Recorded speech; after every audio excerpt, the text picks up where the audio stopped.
Hello hi नमस्कार ओडिशार सबु सिनेप्रेमी भाई और भौणी मानक आम ओडिया सिनेमा चैनल को स्वागत करुच्ची।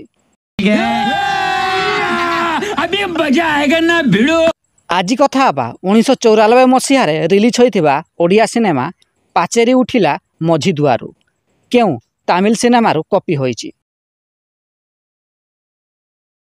1991 मसीह रिलीज होइथिला एक तमिल सिनेमा जार ना रही चेरन पांडियान। एही सिनेमाटी सेतेबेले सुपरहिट होइथिला।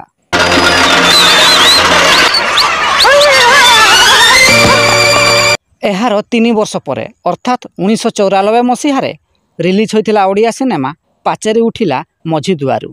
एही सिनेमा को निर्देशना देइथिले रविंद्र साहू, संगीत निर्देशना देइथिले प्रफुल्ल कर।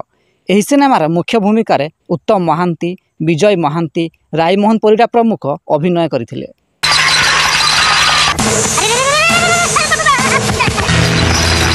जदि वीडियोटी पसंद आसताए तेबे लाइक, शेयर और चैनल टी को सब्सक्राइब करंतु।